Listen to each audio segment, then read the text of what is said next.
James Click, the VP of strategy for the Toronto Blue Jays, is drawing a lot of interest from other clubs. First, it was the New York Mets. Now it's the Boston Red Sox, and the Jays are in real danger of losing his services. And that'll be a pretty big loss to the front office. So we'll break that down on this episode of Jays Digest, as well as Whit Merrifield. He's also drawing interest from one team in particular, and he had some choice words for the Toronto Blue Jays after the playoff exit. So we'll break that down and much more coming up next.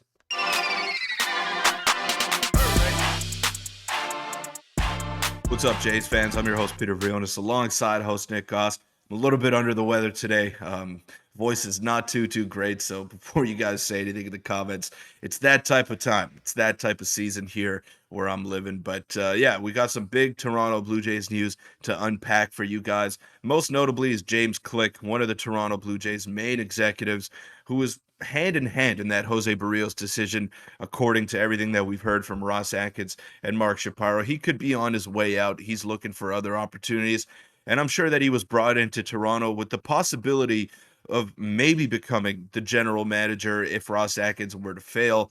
And he ultimately did fail. I mean, they failed to win a playoff game, but Mark Shapiro invested his faith into Ross Atkins and said that he would be back for next season. And then Ross Atkins went ahead and said John Schneider would be back. So it seems that the most important positions for the Toronto Blue Jays are pretty much set in stone here.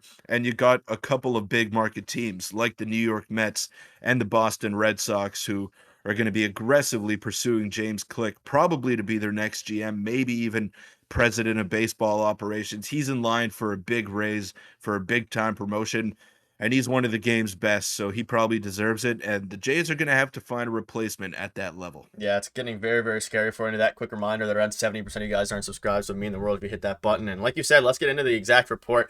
So an AL East team, an AL East rival in particular, is targeting James Click, our executive, our VP of baseball strategy, whatever you want to call it, kind of just whatever name you want to give it.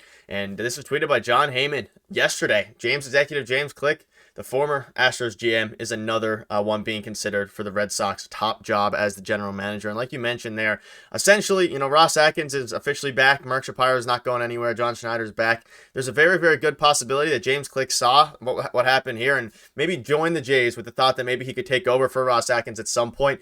And ultimately, it doesn't seem like that's going to happen, at least not in this very moment. And Peter, I wouldn't be surprised to see James Click go to the Red Sox just to be their general manager, because I'm sure this is a guy who wants to make moves himself, doesn't want to be in the shadows fully necessarily. I'm sure there was some sort of agreement when he came to the Jays that he wouldn't be general manager anytime soon, but maybe his aspirations have changed a little bit. Yeah, that's very possible. And obviously, he did a great job in Houston, but they didn't want to pony up the money to go ahead and Yeah. keep him. And that was ultimately the big problem that led to his departure towards the Jays. So, yeah, I'm sure he didn't envision being the general manager of the Toronto Blue Jays after just one season of him being there. Because Ross Atkins, I mean, yeah, say what you want about him, say what you want about what he said. But the truth is, the Jays won 89 games this year. They still made the playoffs, so they're kind of making inroads, and blowing it all up doesn't necessarily seem smart to me. But at the same time, changes need to happen. And I thought that this could be one of those changes. Doesn't look likely right now. Things could change, though. If Ross Atkins and Mark Shapiro have a falling out before now in the winter meetings, it's very possible that the Jays shift their focus in another direction, and I could see that happening. But for right now, I think Ross Atkins is pretty much secure in his job position.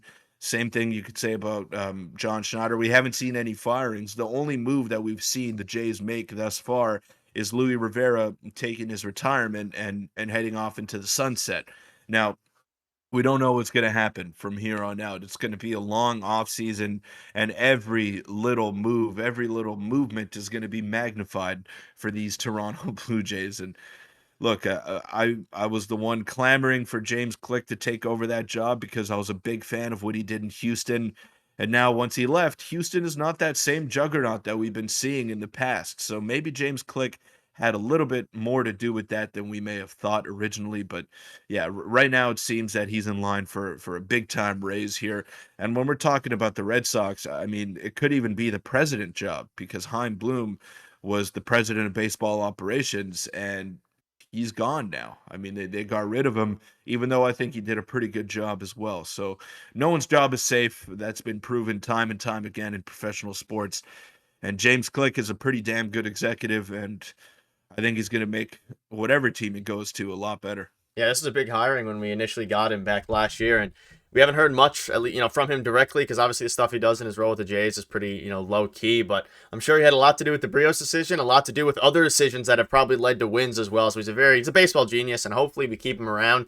And I know a lot of Jays fans out there would love to see him in a GM role potentially instead of Ross Atkins. But maybe he sticks around for the end of this season and then sees how next season goes. This is probably Ross Atkins' last chance. But speaking of Ross Atkins and Whit Merrifield is drawing interest from teams around the league, specifically the Chicago White Sox. And this makes total sense from the White Sox perspective. It makes sense from Whit Merrifield's perspective. The White Sox will probably pay a bit more than some other teams may be willing to pay to get their second baseman / whoever utility guy. But Peter, Whit Merrifield is already drawing interest in the free agent market, and you can pause if you want and read this article, but essentially it's the White Sox. The White Sox are heading up for some long years of tearing it down and building a winning club. They just obviously had a horrible season.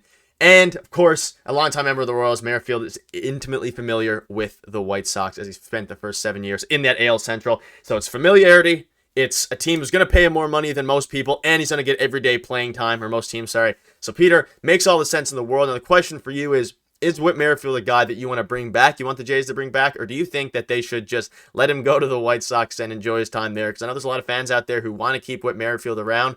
I don't know if you're one of them, though. I think he's a pretty good player, and he adds an element to the Blue Jays that they didn't really have. He's a big-time base stealer. He's a great base runner, and I thought he was a pretty good player. I mean, just hitting-wise, he came up with a lot of big-time hits in RBI situations when the Jays needed it most. Obviously, he faltered down the stretch. He kind of got out of the rotation. He wasn't playing very much. I didn't start a single game in the 2 wild card games that they played against the Minnesota Twins. So I think this was inevitable.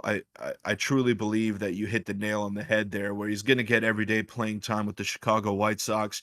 He's going to be a good veteran presence in that clubhouse as well, and he's still a good player. I mean, he's getting up there in age. He's getting up to the mid-30s, but just solid, steady Eddie. You know what you're going to get from him. A guy who hits near 280, who gets on base at an okay clip, and he's going to steal a few bases for you. Maybe the power's not where you want it to be, but that was never a part of Whit Merrifield's game. And I'm also looking at the potential players coming up for the Toronto Blue Jays through the ranks. There's going to be a logjam at that second base / corner outfield position, and there's just no place for Whit Merrifield on this team anymore. Davis Schneider is going to be a guy that's going to get an extended look next year. Espinal figures to still be on the team, even though he still has some trade value, and I think you can upgrade your team in other areas if you were to explore a trade for him. Addison Barger is coming up. Aurelvis Martinez might have a say in 2024. So there's a lot of avenues to replace Whit Merrifield on the utility level. And I just think his time here has passed. And also he had some things to say about the Blue Jays management. Obviously, he went on a podcast at the end of the season and he kind of ripped into the move to pull Jose Barrios. He wasn't necessarily happy with the playing time that he got down the stretch. So I think this departure is inevitable. It's unfortunate because I think Whit Merrifield was one of the more underrated moves that Ross Atkins made at the trade deadline just a couple of years ago, and he played well while he was here. He was steady and good veteran presence, just kind of out of his prime a little bit. Yeah, and also, obviously, you mentioned David Schneider, who we'll be talking about in a video coming to you guys very, very soon. But we have some other guys, specifically Kevin Biggio, who kind of, emerged at the end of. Right. He played both playoff games, obviously, in the wild card series, and obviously he's a lefty. Whit Merrifield's a righty, but they provide similar versatility. They provide not really similar tools necessarily, but Biggio provides different tools, and Whit Merrifield has some more power. And ultimately, Whit Merrifield did have a 700 OPS. He hit a lot of doubles, a decent batting average. But like this, bottom paragraph says, David Schneider is his most realistic and possible replacement. And like I said, we'll be discussing that in the future. But he had a solid year, and even if his time with the Jays was short run over, a year and a half, he still had a very, very solid year last year. And for a while there, he was one of our best hitters and best players for a little bit of last season. So he contributed a lot. He brings, a different side of baseball compared to what the Blue Jays kind of had going into last season. They had more of it last season regarding base running, stealing, and defense to a degree. But I think with the way that the Jays farm system's looking, the Whit Merrifield train has probably sailed. And I'm kind of happy, though, that he's not going to a direct rival team. He's going to go to a central team instead. Any final thoughts before we wrap up Yeah. here? Yeah, it's time to move on. You got a lot of good options that are going to be cheaper as well. I think the Jays want to save in the middle infield so they can go out and maybe spend on a corner outfielder or a DH that hits for a lot of power. There's ways to finagle around the cap and to bring up Davis Schneider on a full-time basis, to have Kevin Biggio, who's making under $5 million, be kind of an everyday guy. And I think the Jays are going to be more than fine in recouping the value and in playing other guys at second base or left field or third base, whatever it may be. But yeah, I wish Whit Merrifield all the best. I really enjoyed his time here as a Blue Jay, and I thought he was pretty underrated over the course of the past 2 seasons. So all the best if he does end up going to Chicago. And I wouldn't even mind if he went to an AL East team either, like the Boston Red Sox. I don't think he's a player that strikes fear in the opposition, but he's a pretty good player and someone that could definitely help out a team that is either rebuilding or maybe on the fringe for the playoffs. Yeah, and if you're the White Sox, maybe you take him up and do similar to what the Royals did with Aroldis Chapman, and then dig his value and then trade him at the deadline. But that'll wrap it up. Let us know what your thoughts are on all this in the comment section below. If you want to check out our video from yesterday, click the video on your screen right now, and we'll see you tomorrow.